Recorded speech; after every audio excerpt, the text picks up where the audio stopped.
Hi, welcome to a video podcast on wave particle duality. If I say so myself, it's quite an exciting topic. Hi, perhaps at this point in your physics careers you're not quite as expert on waves as you might be. So we just need to have a little run through of a few facts about waves using this useful little set of simulations which I've got off the PHET website, PHET if you want to Google it, well worth a play. Worth looking out for the HTML5 applets because they all run on pretty much any device. So the idea here is you're looking at some sort of water in some kind of virtual sink with a tap dripping into it, and you can see the wave spreading from left to right and carrying energy. We're just going to transfer that to a top view now, and you can see the wave spreading out. The closest you'll have seen to this is maybe rain or a stone falling into a pond and the wave spreading out. The thing that I want to kind of show you today is this spreading out of waves as they go through a slit. And you can see, let's just try changing a few things here. If I make the frequency of the waves less, their wavelength increases. They're finding it quite difficult to go through there. Right, the wavelength, the frequency high, the wavelength is shorter. So if I come back and I make the wavelength a bit longer each time I put it back, you're getting a bit more diffraction. The key word here is diffraction. Waves spread out when they go through a gap, and diffraction is strongest when the wavelength of the wave is about the size of the gap. We're going to do a whole topic on waves, but obviously we've hit wave particle duality quite early on in the course, and I just need to make sure you've got the kind of basic idea before we go any further. So this is the kind of useful bit. What we're showing here, we've got our laser, our simulated laser up here, hitting a circular hole. I'll just show you, but if I just change that to a square one, you'll see what I mean by a circular hole.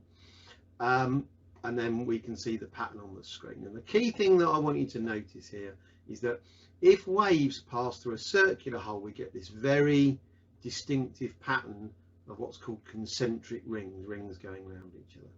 Let's just have a quick look at what happens if we change the wavelength. So we go from green light into red light. We've talked a lot about wavelength. So we're going to increasing wavelength, and we're getting more and more spreading out because the wavelength is getting closer to the size of the gap. Go the other way, decreasing wavelength, less diffraction, the rings get smaller. Okay, and that's going to be quite distinctive in the next bit of the video.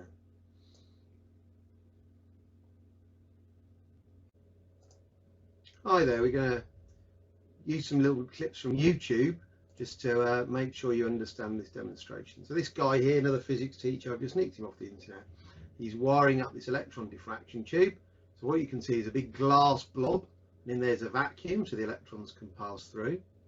He's got a little thin wire in there, which is going to get really red hot. You can just about see a glow, and that will make the supply of electrons. And then he's using this high voltage power supply to accelerate the electrons across, and that green glow that you're seeing is the electrons hitting this phosphorus material, causing excitation and giving out light. So this is in the dark now from the same video, and hopefully what you can see there is some concentric rings. I mean, they're not a very strong structure, but like we saw in the earlier in the video, we had the electrons passing through a circular aperture, and now what we can see is these circular rings which suggest a wave-like behavior.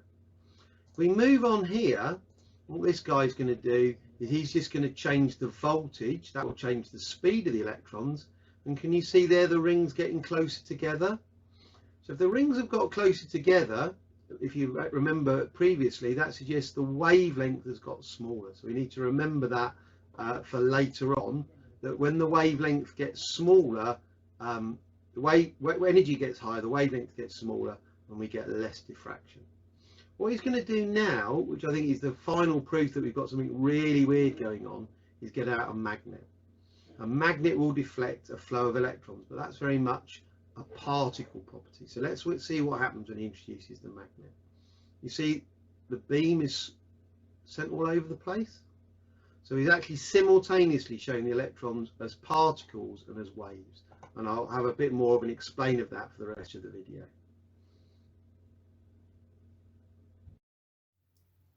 So let's just have a little think about what you've seen there and why we're using this term wave-particle duality.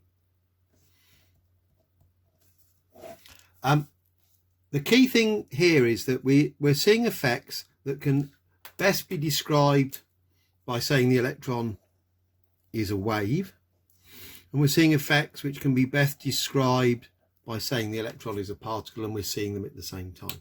Now, in the next video, we will have a bit of fun with this because it kind of all is a bit crazy. But for the moment, I think it's worth saying that the electron just gets on with being an electron. They've been electrons as long as we've had a universe. And human beings sometimes find it hard to explain or understand the way that electrons behave, and we like to use models. But there is no confusion. The electron doesn't think am I a wave or a particle. It just gets on with being an electron, and it's human beings trying to kind of trying to pigeonhole it. You do need to be able to explain, give examples of the two sorts of behavior. So if you're asked give an example of an electron behaving like a wave, you just need to say when it's diffracted. If you're asked for describing an example of an electron behaving like a particle, often the mark scheme will say deflected in a magnetic field, which you've just seen. But of course, there are lots and lots of other examples as well. For example, in the photoelectric effect, where we had a photon come along and collide with an electron and give it some energy. The photon is a localized thing. It's just a point of energy, and it collides with just one electron again. So it's a localized thing. So it's a particle in that example. And in the next video, we'll try and put all this together with the maths.